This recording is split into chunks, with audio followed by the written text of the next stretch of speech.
India, जहां दो extreme एक साथ चल रही है। एक तरफ 14 से 60% लोग अंडरवेट है और दूसरी तरफ 25 से 30% लोग ओवरवेट है। मतलब या तो बॉडी में मास ही नहीं है या है तो सिर्फ फैट ही है। लेकिन असली प्रॉब्लम यहां स्टार्ट होती है। स्टडीज के हिसाब से इंडिया में 70 से 80% लोग डेली रिक्वायर्ड प्रोटीन तक नहीं ले पाते। इसका मतलब हर 10 में से 7 लोग मसल बनाने और बचाने तक का न्यूट्रिशन तक नहीं ले पाते। वेस्टर्न कंट्री में जो बंदा हमें फिट लगता है वो उनकी एवरेज कैटेगरी में आता है। मतलब जिसे देखकर हम बोलते हैं वाह क्या बॉडी है, वहां वो एक बेसिक फिटनेस है।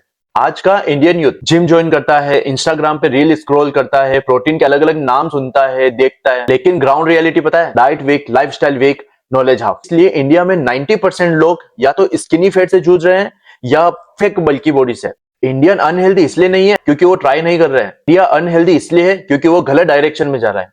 प्रोटीन डेफिशिएंसी, जब 70 से 80% लोग प्रोटीन डेफिशिएंट हो तो वहां मसल कैसे बनेगा? बॉडी हमेशा सर्वाइवल मोड पे रहती है, इसलिए मसल मेंटेन तक नहीं होता। इसलिए इंडिया में विजिबल मसल बहुत रेयर है। Carbs heavy diet. अब इंडिया में सबसे ज्यादा क्या खाया जाता है? रोटी, चावल, शुगर, ऑयल। प्रोटीन कम, कार्ब्स और फैट ज्यादा। इससे इंसुलिन स्पाइक और फैट स्टोर ऑन। इसलिए इंडिया में मोस्टली लोगों के पेट बाहर निकले होते हैं। लो एक्टिविटी। एक रिपोर्ट के हिसाब से अर्बन यूथ का screen time 7 to 8 hour daily cross हो रहा है।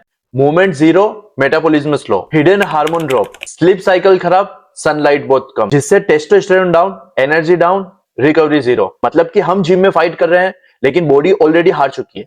अगर आपको भी 80% वीक पॉपुलेशन का हिस्सा नहीं बनना है तो डेली प्रोटीन फिक्स करो, जंक फूड अवॉइड करो, वर्कआउट नहीं कम से कम वॉक तो करो, स्लीप और सनलाइट को सीरियसली लो। ये सुनने में बेसिक लगता है लेकिन इंडिया में 90% लोग ये नहीं कर पा रहे हैं। इंडिया की प्रॉब्लम जेनेटिक्स नहीं है, प्रॉब्लम है अवेयरनेस की कमी और हैबिट्स की बर्बादी। अब आप डिसाइड करो, क्या आपको 90% एवरेज में रहना है या 10% में आना है जो कि स्ट्रॉन्ग है।